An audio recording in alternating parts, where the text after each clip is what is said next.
of you in this room would define your life as living paycheck to paycheck? Applaud.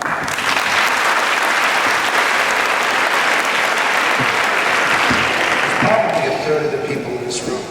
You wouldn't expect that from Republicans. We've done surveys that's been between 50 and 55% still in 2015, living paycheck to paycheck. One of your focal points has been working for blue collar because you have felt that the Republicans have forgotten. What answer do you have for those who are at middle or slightly below middle income so that they can get their vision of the American dream? The bottom line is, if we're going to restore the American dream, we're going to have to start making things in America again. That's the most important thing we can do, is to bring manufacturing back to this country. It created middle America. If you think about it, over the decade of the 1900s, America's middle income was robust and strong. And when manufacturing declined in the 70s and 80s, so did the hollowing out in the middle of this country. And you go around, look, I travel around a lot about Iowa, and you go to the small towns in Iowa, and what you find is a lot of the towns that are really struggling are the towns that had the small manufacturing plant, in some cases big manufacturing plants that left. And that's because America became uncompetitive. It became uncompetitive because our tax rate's the highest corporate tax rate in the world. I'm going to put forth a proposal that's going to get rid of the IRS, number one, and replace it with a simple, flat tax that's going to apply a flat rate tax. The tax rate's going to be the same on individual income, corporate income, capital gains, dividends, interest. Everybody pays the same rate of tax. No monkeying around from one to another.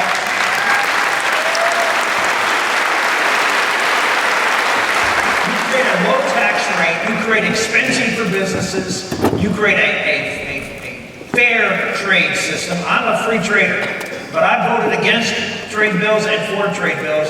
And if the next president, I know I have to worry about saying if you're going to be president, but the next president should be someone who's willing to enforce our trade laws to make sure China isn't dumping products into this country and that we are able to trade fairly with other countries.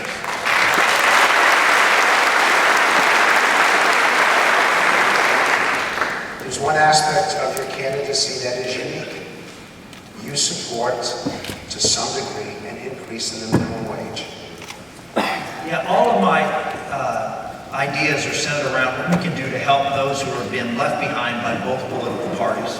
And if you look at the fact that wages have stagnated, not just over the last few years, but really for the 74% of Americans who don't have a college degree, wages have been flat for 20 years. You look at what's happening. Again, I talk about manufacturing as being a key to that. Energy is another big key to that. But the bottom line is we have to grow this economy and grow wages. And part of it, look, what I propose in a minimum wage is a 50-cent an hour increase for 3 years. Which people say, well, why are you doing it? Again, well, what percent of Americans make the federal minimum wage? The answer is less than 1%. Nobody makes the federal minimum wage anymore. And so my feeling was, if you're going to get, and this was talking to folks earlier, if you're going to get bipartisan support, and you're going to need bipartisan support. Bobby Jindal was just talking about welfare reform. We got 70 votes in the United States Senate. I led that bill. You think we got everything we wanted in that bill? No, we didn't. We gave some things that the other side wanted that they thought were important. But we got things that we thought were more important. What we got was a work requirement for welfare benefits. That was the number one thing we wanted, and we got it. And it cut welfare rolls in half within 5 years.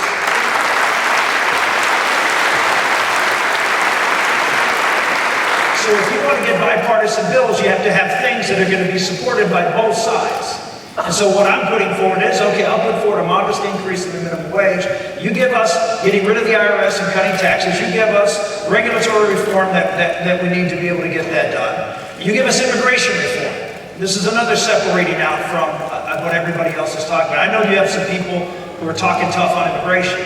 If you look at the Numbers USA, which is the only pro-worker group out there that measures how people are doing on immigration and what their policies are, there's only one candidate in this race who has an A rating from Numbers USA. One. And he happens to be on stage right now here in Ames, Iowa.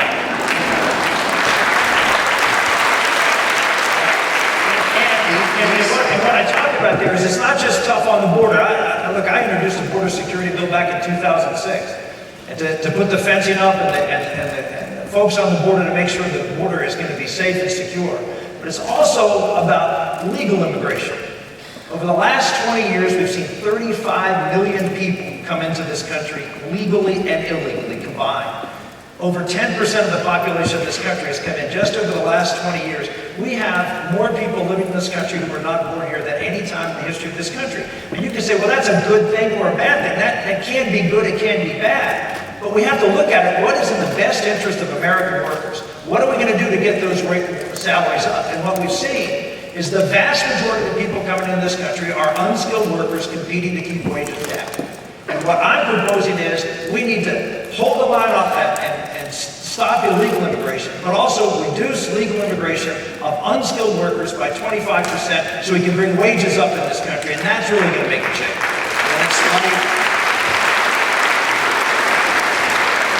A lot of questions for Senator Santorum in just one moment. And explain to me why it is that working class Americans seem to oppose conservatism in every single election, seem to be very hostile to the Republican Party.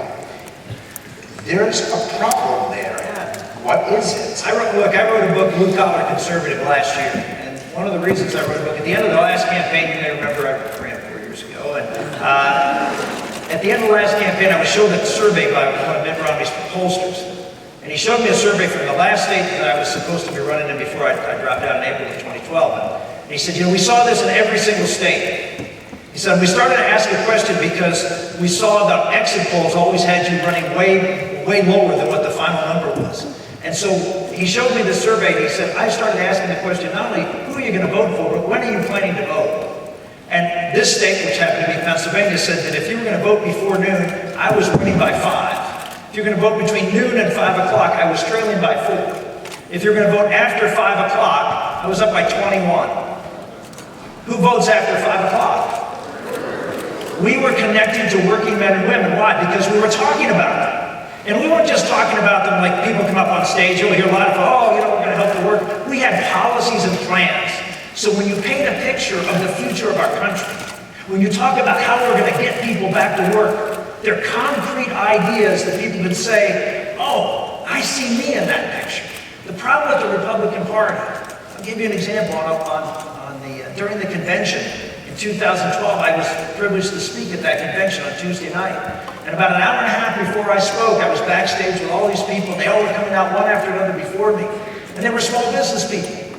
And they were all cheering, and they had placards in the convention hall saying, we built that, because they were, sticking it to Obama by saying small businesses really didn't create their own jobs. Well, we sent small business person after small business person out there for an hour talking about how they built their business. We didn't send a single worker on stage, not one. Why would they think we're for them? Why would they think we care about what they're going through? We never talk about it, and we don't put programs together and policies together that directly impact them. The reason that I was I think the only person in this race to ever win in a presidential year in a state that's a blue state, that the president, Republican nominee, lost and still won the election. So I know there's a lot of folks in this race who are governors who run in non-presidential years. That's all well and good. I wish I only ran in non-presidential years. But the bottom line is the presidential turnout's a little different than off-year elections. I ran in that year. George Bush lost my state by 5, I won it by 4, because I connected with workers out there in the state of Pennsylvania. And if we're going to win this election, that's what we're going to have to do. Let's go to a question front left. Yes, Senator. My question is on the NSA spying and the role in the federal government. I was once asked by Hillary Clinton when Bill was running for office, what do I want out of the federal government? And I will tell you that, pause the word, but I want the federal government to get the hell out of my life and my business and let freedom ring in this country. And I want to know what you're going to do to keep these people out of our lives So we, as business people, as employees and employers, can make a change in this country before my kids and my grandkids have no place to live. Okay? Thank you. Well,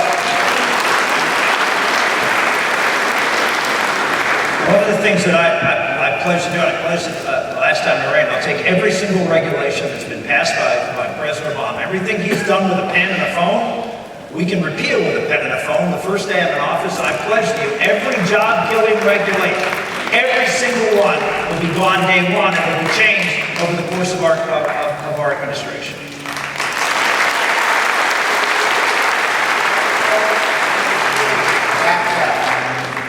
Good evening, Senator. The number one cause of income inequality in America is whether children are raised in families with a married mother and father. What can the next president do to promote marriage? Many of you know I wrote a book 10 years ago. In fact, I signed a couple copies of it. There was a book written about 12, 13 years ago called It Takes a Village. You might remember that.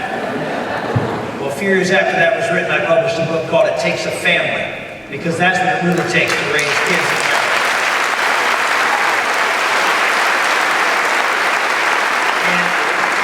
And when I'm out there talking about what we're going to do to get the middle of America and the American dream to be real for people again, I actually go out and talk about two books, not mine. One is written by a guy named Robert Putnam, who's a liberal Harvard sociologist. The other was written by Charles Murray, who's a libertarian sociologist. And they came to the very same conclusion, that the principal problem of people being able to rise in America is the breakdown of the family. Ladies and gentlemen, I know there's a lot of people you're going to be hearing from, but no one can hold a candle to us for what we've done to try to help the institution of marriage and save and strengthen the American family in America. And that will be our number one priority. People say, what does that mean? That means that instead of spending your bully pulpit time, instead of spending the capital you have as president to start a national dialogue on global warming, we'll spend it on trying to raise and nurture children in healthy, happy families.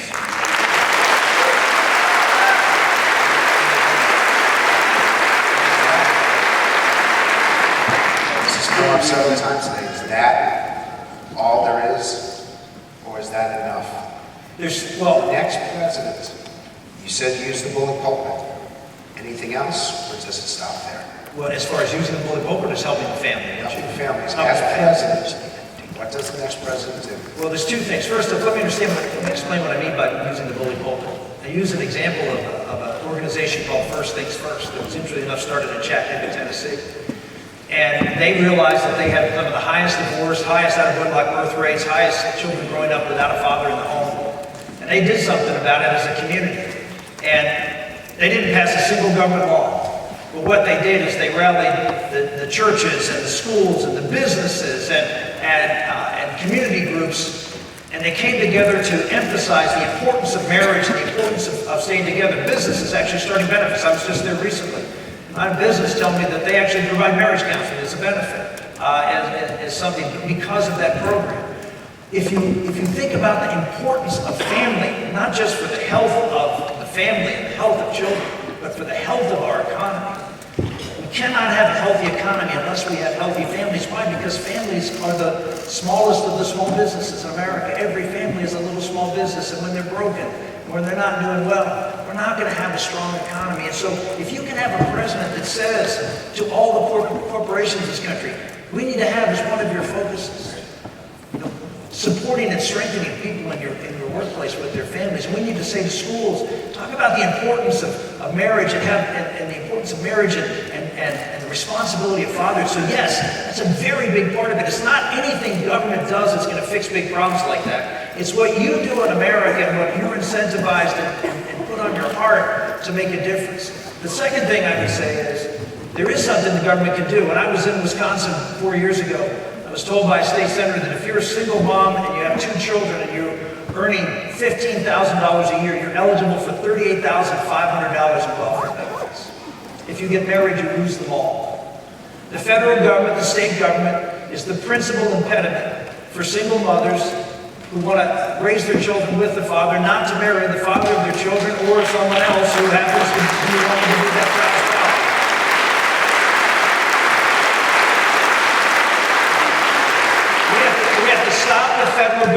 breaking up families, whether it's our welfare laws or our tax code, and that would be a high priority for us as president. Is there a question over here? Front right. Yes, I would like to ask if you or anyone in your family is connected to the controversial Jesuits in the Catholic Church. Well, the Jesuits, I don't know how controversial, the Pope's a Jesuit, so yeah, they're a religious order that's been around for a few centuries, but am I directly connected with them? No, but that's the answer, no. I'm going to ask you a personal question. I've asked, up to this point, various leaders what the relationship is to God. I want you to be candid with me. Is there a time that you ever cursed God? In the real sense of cursing God, no. I mean, have I, when you lose your temper, have I ever said something like that? Of course, particularly in my younger years, but no. Look, I've been very, very blessed. I was very blessed to be planted a seed of faith when I was a young person. I've told my testimony many times here in Iowa how, I came to the United States Senate and found the Lord.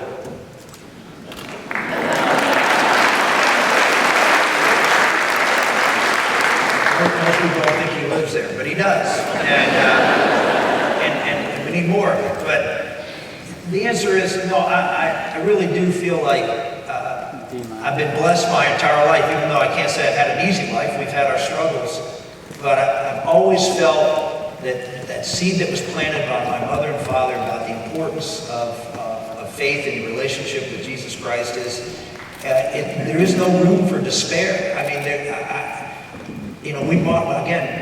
we've lost a child, we have a disabled child, we've had other types of personal tragedies in our lives, and as disheartened as I can be, as angry as I am, I always know that all things will work out for good if you just hold on to that faith and believe, because that's what he promises us.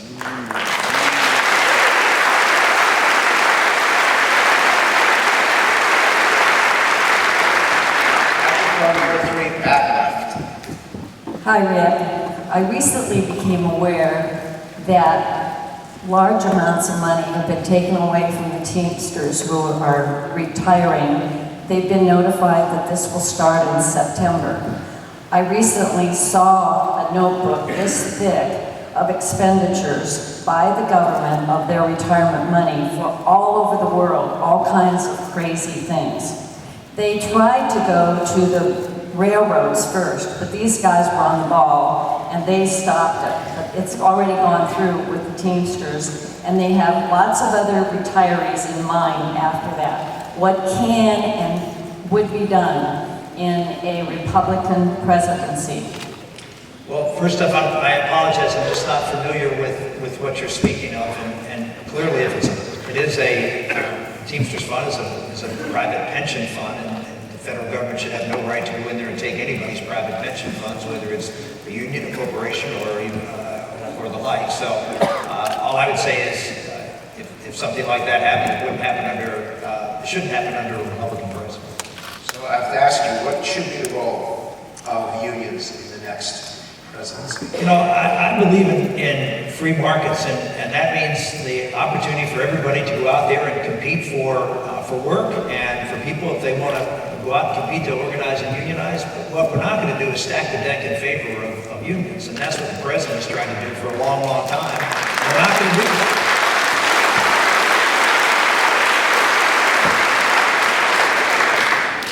Question over here, front right. Yes, I'm Steve Dickamon, and I, like other people here today, are concerned about the number of candidates running in the Republican Party. And my concern is whoever comes out on top, can we rally around that person? I think that Democrats have a heyday thinking, just throw another hat in the pile there, and then it's going to divide the Republican vote again. And I wish I could say I was as proud of the Republican Party today as I was 20 years ago, but I'm not. But that doesn't mean to run away. But is there a way to bring continuity with that? And I would charge each one of you that are running with whoever is the candidate of choice, stay there and make that person responsible to his commitments that he's made to us on these campaign trails. I'd say, thank you. I'd say a couple of things about that, having gone through this process before. Number one, I spent a little time out in the back, and all the reporters want to do is have me try to beat up on one of the candidates that spoke here today. And what I've decided that having gone through a race 4 years ago where a super PAC and others beat up on us on a regular basis, it's fine to disagree on an issue, and I'll comment on a position on an issue. But I am going to stop this fratricide of Republicans beating up on one another and questioning their integrity.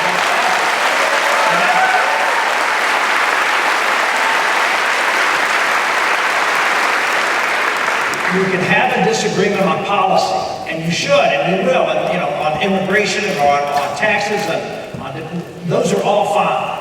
But when people get up here and start personally assailing people, that's where animosity builds, that's where division happens, and that's where it's really hard to bring people back together. And I really believe that a civility pledge among Republicans is something that I really do believe in, and it's something that I'm hopeful that the RNC and others will continue to try to push down. And I would even make the argument sometimes the RNC isn't particularly civil when it comes to some of the folks out in these fields. And because they represent the establishment, and they try and beat up conservative candidates. So I think that your point is a valid. The second thing is, it's always expected for conservatives to join if a moderate is nominated, but that's not always the case when the conservative is elected. So I think we've got to hear.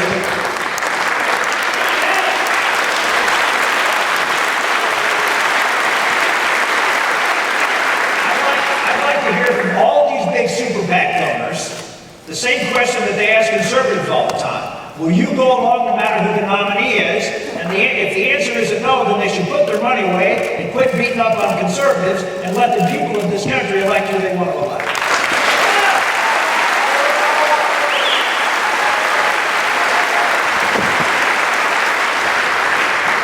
Any final words of wisdom, any summary from what you've seen, what you've heard, and where you're going? I would just say if we want to win this election, and we must win this election. 4 years ago, I said it was the most important election of our lifetime. I think it's proven to be true. Look at what's happening on the international stage. Look at what's happening to our culture. We didn't get a chance to talk about that. Bottom line is our culture is crumbling, and most of the folks who are thinking about running for president are running for the hills.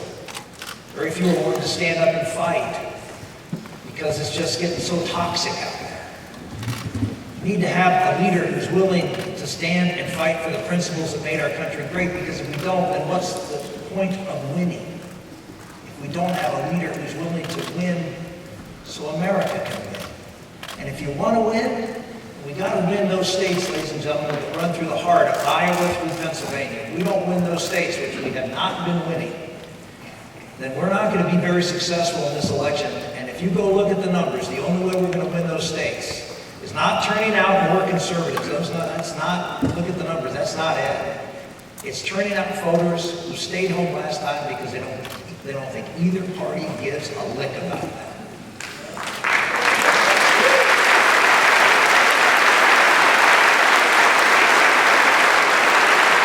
That means we have to have a narrative that when we paint the picture of the future of America, includes them in that picture. If we nominate someone like that, we're going to win this election, and more importantly, America's going to win. Thank you.